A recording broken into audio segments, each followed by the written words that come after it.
tal? Bienvenidos a De Todo Un Poco. Hoy vamos a platicar sobre ciberseguridad y para abordar que es uno de los temas más complejos y más importantes del momento, tenemos a un invitado de primer nivel, el ingeniero Adrián Alberto Ramírez.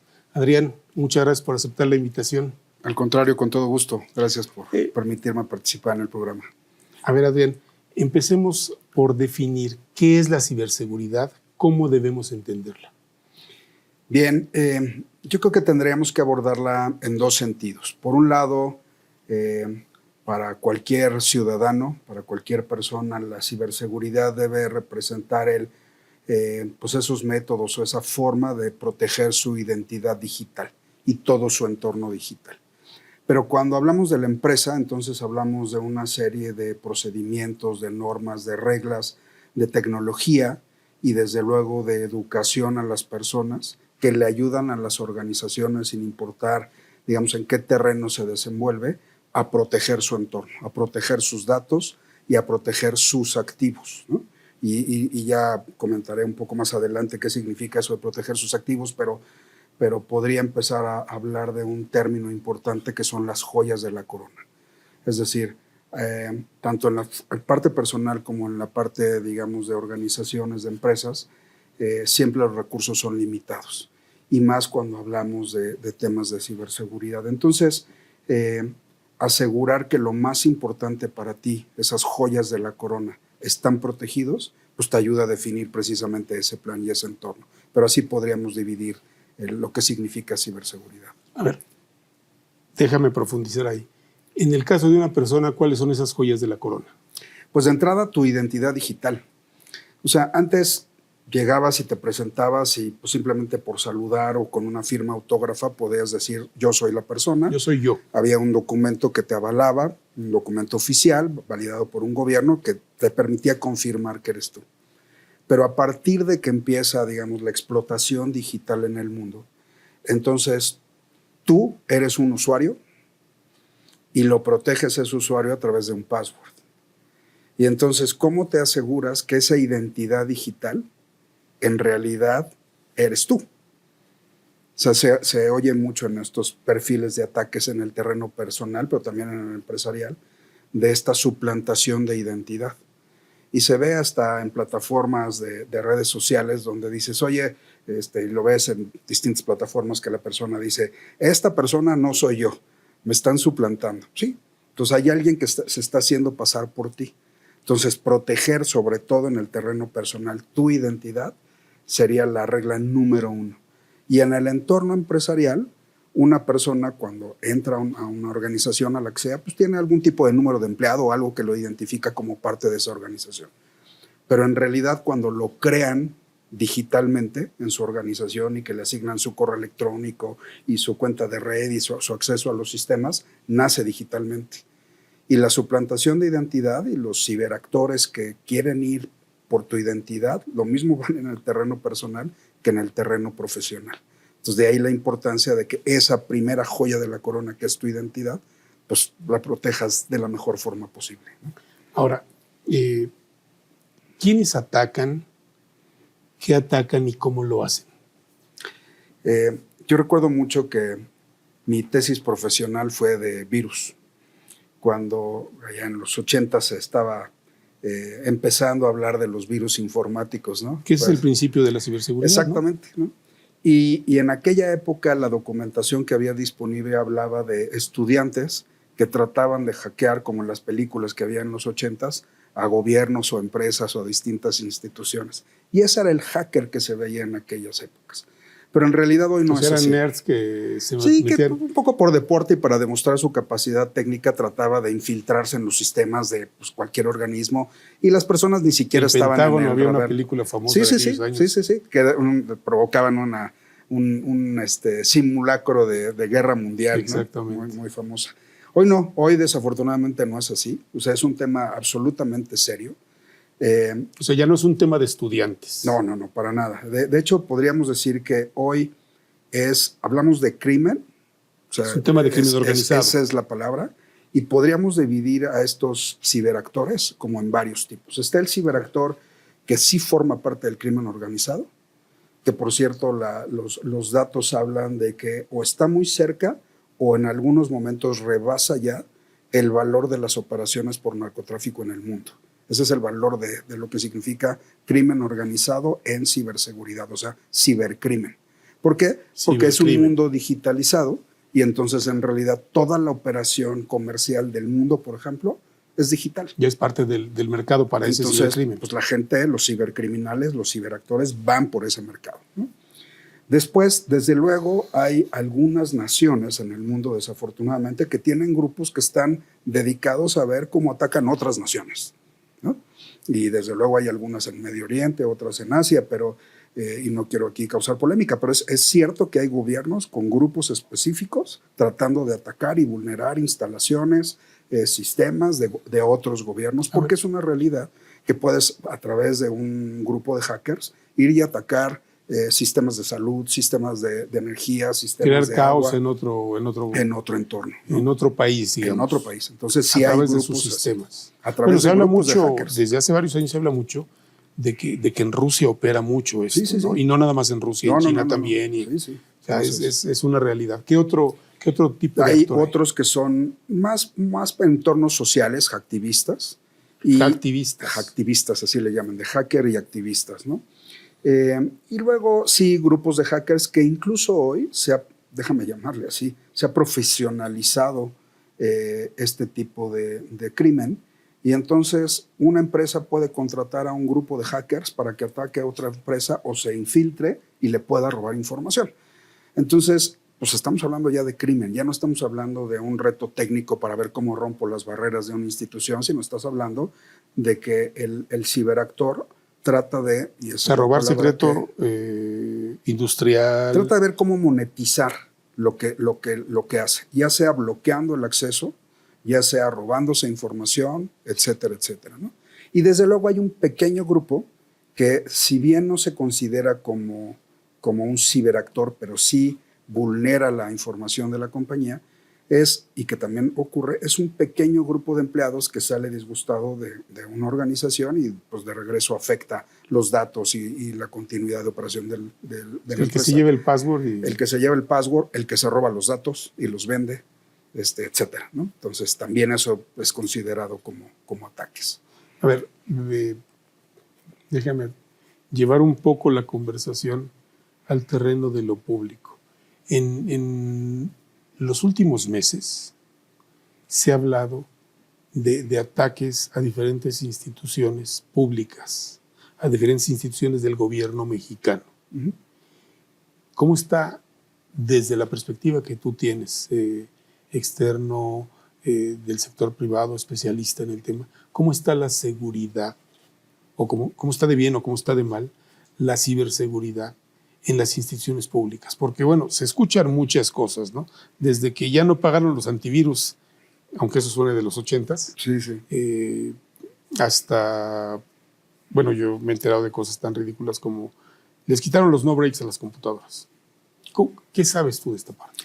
Sabiendo que no es precisamente el sector en el que te desenvuelves. Sí, a ver, yo creo que el tema de ciberseguridad no puede ser y no debe ser exclusivo del ámbito del responsable de los sistemas en cualquier tipo de institución. Entonces partiría primero de esa base.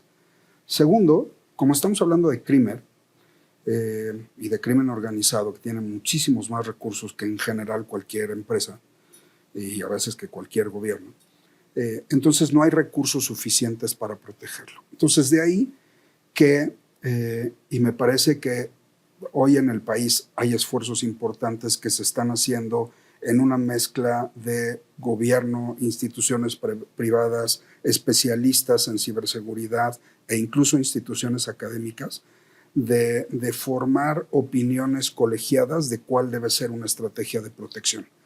Y partiendo de la base que no puede, al no ser solamente un tema técnico, no estamos hablando solo de poner tecnología. Estamos hablando de diseñar procesos, de cumplimiento, de seguridad. Estamos hablando de algo sumamente importante, que es de educar a las personas. Una persona que no entiende la importancia de proteger su password y que el password lo pone en un papelito pegado en su computadora, pues en automático ya vulneró todo su entorno digital, ¿no? Que puede ser todo el entorno de la empresa o de la institución para la que trabaja. Y déjame tratar de usar esta analogía. Cualquier institución, pública o privada, si tiene 6,000 computadoras, por un lado, si lo ves positivamente, tiene 6,000 sensores o 10,000 o 20,000 o los que tenga la institución. Tiene 20,000 sensores de ciberseguridad que te pueden estar ayudando a monitorear cualquier tipo de ataque o intento de ataque, pero a la vez tienes 10,000, 20,000 o 30,000 puertas de acceso que pueden vulnerar tu seguridad. Entonces, de ahí la importancia de no solo, o sea, por un lado, de educar a la gente, o sea, explicar qué es una joya de la corona, qué es un usuario, qué es un password, por qué tienes que poner un password bueno, por qué tu password no tiene que ser el mismo en todos los lugares donde lo tengas, ¿no? Utilizar técnicas que hoy se conocen como doble factor de autenticación para que si alguien más logró adivinar tu password, no se pueda meter a tu entorno digital porque algo más lo está protegiendo. Entonces, en la medida en la que las instituciones en realidad entiendan que, sobre todo después de la pandemia, el mundo cambió y esos 20,000 o 30,000 sensores también son 20,000 o 30,000 puertas, y que hay que tener foco en educar a todos los que tengan de alguna forma ese contacto con el entorno digital de donde te desenvuelves, el personal y el donde trabajes, estudies, etcétera. Entonces las cosas van a empezar a cambiar, porque no importa cuántos recursos tecnológicos y qué nivel de inversión tengas, nunca va a ser suficiente, y menos ahora con temas de inteligencia artificial, donde hoy ya ni siquiera es un grupo de 10 hackers tratando de atacar. Es un agente de inteligencia artificial que puede atacar 10 veces más o 100 veces más lo que ese grupo de 10 personas podía hacer antes, porque ya todos son algoritmos matemáticos. Entonces, ahora hasta la inteligencia artificial se vuelve un factor de riesgo, porque lo mismo te puede servir para atacar que también te puede servir para defender. Entonces, de ahí la importancia de que todas esas personas cada día entiendan más cómo proteger el entorno en el que se desarrollan. En tu opinión, en la actualidad, a ver, esto que nos dijiste, que es, lo voy a simplificar, no sintetizar, construir una cultura de la ciberseguridad. ¿Qué es más importante, qué pesa hoy más para protegernos? ¿El software en el que se invierta o la cultura de la ciberseguridad que generemos? ¿Qué pesa más? Yo diría 100% la cultura. 100% la cultura. Es más importante la cultura de la ciberseguridad que los mecanismos de software que se puedan instalar en empresas. Y me voy a explicar por qué, ¿no? Con lo más básico que es la identidad digital. Yo tengo un usuario en mi entorno personal y tengo un usuario en mi entorno, digamos, laboral. Y tengo un password. Si el password es password o contraseña o mi nombre, no tengo seguridad. Vamos a suponer que hay una buena educación y entonces ya tengo una contraseña que tiene 12 caracteres, números, letras y algún carácter especial. Perfecto, ya lo protegí. Bueno, resulta, el ciberactor, cuando quiere hacer un ataque serio a una institución, sabe que la institución tiene recursos mínimos, aunque sea, para proteger su entorno. Entonces empiezan a investigar a los principales, digamos, ejecutivos, actores dentro de la empresa en su entorno personal.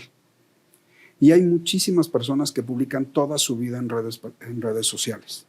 Entonces, ¿qué pasa? Saben a qué hora se levantan, dónde corren, dónde desayunan, qué desayunaron, y con base en eso es más fácil adivinar un password, porque empiezan a perfilar a la persona en el entorno personal, a partir del entorno personal, en el entorno profesional. Entonces, si esa persona no usa un doble factor de autenticación, utilizando un agente de inteligencia artificial, pues probablemente en 3 días puedan adivinar alguno de tus passwords, porque tienen ya mucha información de ti.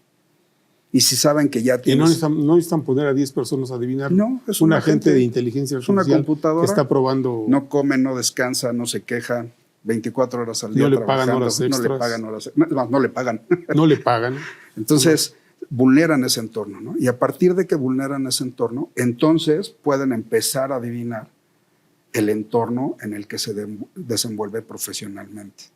Entonces, aun si la empresa tuviera sistemas de detección de un ataque y tuviera sistemas para parar, porque tienen un sistema de doble factor de autenticación, si la persona no pone un password, digamos, suficientemente seguro, pone una contraseña que le puedan adivinar, pues aunque haya un sistema de doble factor de autenticación, que es la tecnología, van a poder pasar, porque lo van a poder adivinar, ¿no?